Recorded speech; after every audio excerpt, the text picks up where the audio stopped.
अगर मैं 27 के चुनाव की बात करूं तो चंद्रशेखर आजाद, आपको लगता है चंद्रशेखर आजाद इस बार के चुनाव में हस्तिनापुर से चुनाव लड़ने का ऐलान किया है, कुछ अलग भूमिका में रहेंगे? देखिए अभी क्या है कि ये सवाल कई तरह से लोग पूछ रहे हैं। चंद्रशेखर आजाद क्या 50 सीटें जीत जाएंगे, 20 सीटें जीत जाएंगे, 10 जीत जाएंगे, 5 जीत जाएंगे? ये फिगर तो कोई नहीं बता सकता है, मैं भी नहीं बता सकता कि वो 5 जीतेंगे, 10 जीतेंगे। हस्तिनापुर जीत पाएंगे, नहीं जीत पाएंगे चंद्रशेखर? चंद्रशेखर अगर अकेले इंडिविजुअल चुनाव लड़े हस्तिनापुर, तो मुझे लगता है कि हस्तिनापुर वो नंबर 1 में रहेंगे, मतलब टॉप पे रहेंगे। टॉप का मतलब जीतना ही कह सकते हैं, लेकिन अभी तक उनका क्रेज है।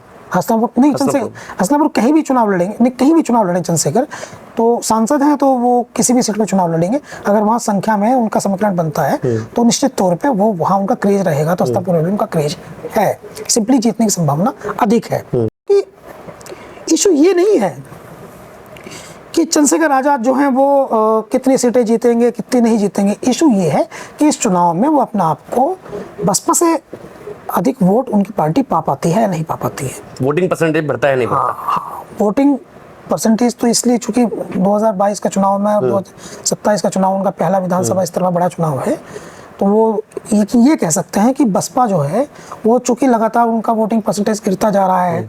31 से उनका जो है वो 22 हुआ, 17 हुआ, फिर 9 ही रह गया, तो उनका लगातार गिरता जा रहा है। तो ये इस बात पर पूरा फोकस चंद्रशेखर का, उनकी राजनीतिक पार्टी के सहयोगियों का, उनके नेताओं का, सबका है कि अगर वो बसपा से 1% वोट भी ज्यादा ले गए। जैसे बाई इलेक्शन में मीरापुर और कुंदरकी में 13,000 मिले थे और मीरापुर में 22,000 23,000 मिले थे, तो बसपा से 10-10 गुना ज्यादा वोट मिले दोनों जगह। तो अगर ऐसा रिजल्ट आ जाता है तो इसका ये मतलब होगा कि जो बसपा का वोट बैंक है वो अगले चुनाव में वो चंद्रशेखर को ट्रांसफर हो जाएगा। फिर चंद्रशेखर एक बड़ी ताकत बन जाएगी, बड़ी ताकत बन जाएंगे। अभी भी नौजवानों में चंद्रशेखर का, दलित खासकर नौजवानों में उनको नेता वो मान रहे हैं, और पैटर्न उनका वही है दलित मुस्लिम एकता का। इस दृष्टिकोण से देखें तो चंद्रशेखर का चुनाव ये महत्वपूर्ण है।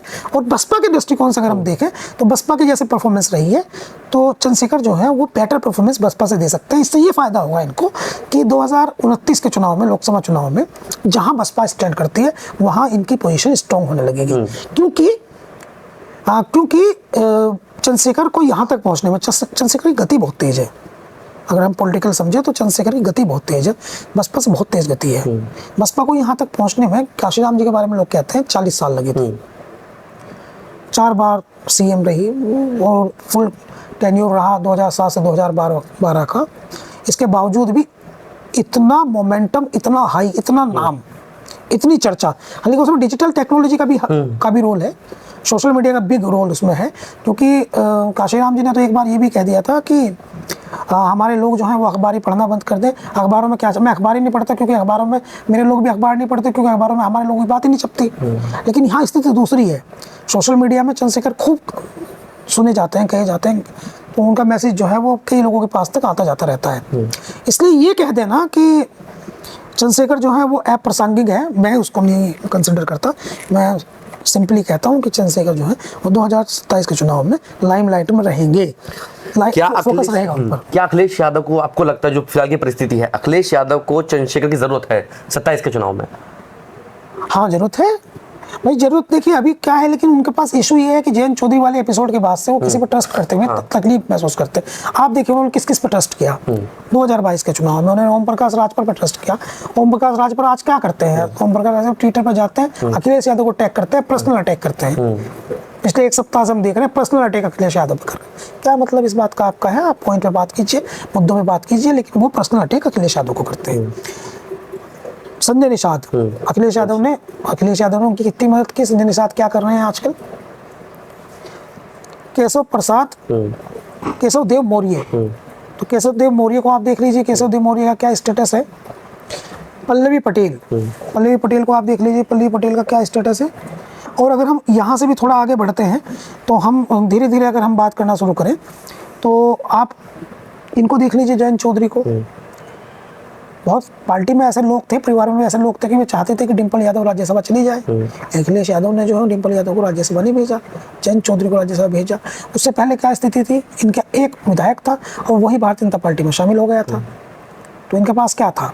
कुछ नहीं। तो 2022 में इनको क्या मिला? 8 विधायक मिले। उसके बाद खतौली जिताया इनको, चंद्रशेखर आजाद, अखिलेश यादव और जयंत चौधरी तीनों ने मिलकर साथ में, शायद चंद्रशेखर भी साथ थे उस समय। हाँ चंद्रशेखर भी, तीनों साथ में थे, तीनों ने साथ में मिलकर कैंपेन की। आज कुछ भी कहें, आज कुछ भी कहें, लेकिन ये सच है कि अखिलेश यादव और ये सब लोगों ने क्या किया, पल्लवी पटेल जब चाहे तब आंख दिखा देती है, बहस कर लेती है अखिलेश यादव से। अब आप एक विधायक होकर के आप बहस कर लेती है, उसके बाद जो है वो आप एक एक करके देखिए आप सब। बीजेपी में संभव है, अगर आप सत्ता के साथ हैं तो कोई बहस कर सकता है बीजेपी से? ये अपनी बात तो कह ही सकता है कोई भी वहां जाकर के, लेकिन थोड़ा सिचुएशंस वहां अलग तरह की है। वहाँ सिचुएशंस अलग तरह की है। वहाँ आप अगर आपने पूछ लिया तो मैं आपको बता दूं 2017 की स्थिति थी, तो उस समय राजनीति में इस तरह की बात होती थी कि योगी आदित्यनाथ जो है उनको सीएम नहीं बनाया जाएगा। मनोज सिन्हा का नाम सबसे ऊंचा था कि मनोज सिन्हा सीएम बनेंगे। योगी आदित्यनाथ के पास तक बात पहुंची तो इनको कहा गया कि विधायक आपको नहीं चाहते हैं।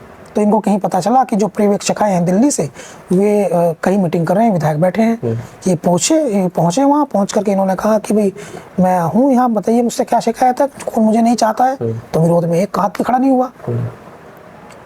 तो ये आज आप कल्पना नहीं कर सकते। लेकिन ऐसा नहीं है, लोकतंत्र है। अभिनंदन किशोर गुर्जर को आप देख रहे थे, उन्होंने खूब बातें कही। भारतीय जनता पार्टी के खिलाफ भी सरकार के कभी कभी विधायक बोलते रहते हैं। हालांकि वो ये नहीं, वो सिस्टम के खिलाफ नहीं बोलते। आप समझिए पॉइंट, वो मोदी और योगी के खिलाफ नहीं बोलते।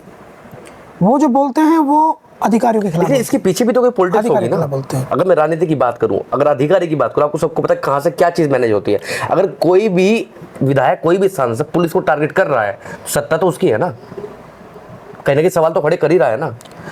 नहीं होता है। देखिए दिनेश खटीक के बारे में मैं आपको बताऊं कि वो मिनिस्टर अभी है सरकार में, तो वो एक ऐसे अधिकारी के खिलाफ धरने पर बैठ गए थे जिस अधिकारी की खुद प्रधानमंत्री नरेंद्र मोदी ने मंच पर खड़े होकर के तारीफ की थी सिंपली। और वो अधिकारी इतना ईमानदार, इतना डेडली हॉनेस्ट, लायक, काबिल अफसर है कि उत्तर प्रदेश पुलिस में उसकी बराबरी के अधिकारी नहीं है, जो लाखों का रोल मॉडल है। प्रभाकर चौधरी, प्रभाकर चौधरी मेरठ के एसएसपी थे। उन्होंने यहाँ चोरी की गाड़ियां काटी जाती थी, उनके खिलाफ बहुत बड़ा अभियान चलाया था। इसके लिए प्रधानमंत्री नरेंद्र मोदी ने मंच पर आकर के रैली में प्रभाकर चौधरी की प्रशंसा की थी। अब वो आईपीएस एसएसपी मेरठ, उनके खिलाफ उत्तर प्रदेश सरकार का एक मंत्री धरने में बैठ गया था, दिनेश खटीक, और बाद में हटे प्रभाकर चौधरी।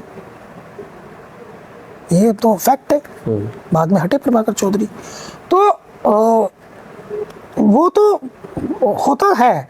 मतलब ये नहीं कह सकते आप बिल्कुल भी कि भाई समाजवादी पार्टी में ही नेता के साथ जो है वो अपनी बात कहने में दूसरी पार्टी में नहीं हो सकता। यहाँ भी होता है। नंद किशोर गुर्जर ने कहा, मैंने आपको उदाहरण बताया, दिनेश खटीक का बताया मैंने आपको, और पूर्वांचल में बुंदेलखंड में अवैध में रोज एक विधायक कहता रहता है, रोज धरने बैठ जाते हैं। एक दूसरे मंत्री हैं रामाचल राजभर, एक बार वो धरने बैठ गए थे, वो कहते हैं। लेकिन वो सिंपली क्या है सीन, वो ये कहते हैं कि अधिकारी हमारी नहीं सुनते। आप जो कह रहे हैं वो बात भी हो सकती है डायरेक्ट। अभी मैं एक नया बताता हूँ आपको, वो तो रेयर ही केस है। बिजली के दाम बढ़ गए, आपने देखा बिजली के दाम बढ़ गए, तो जो मिनिस्टर हैं बिजली के, ऊर्जा मंत्री ए के शर्मा, उन्होंने सेक्रेटरी जो एनर्जी हैं आशीष गोयल, उनसे कहा कि आपने मेरी मर्जी के बिना ही दाम बढ़ा दिए। तो ये तो रेयर ही केस है।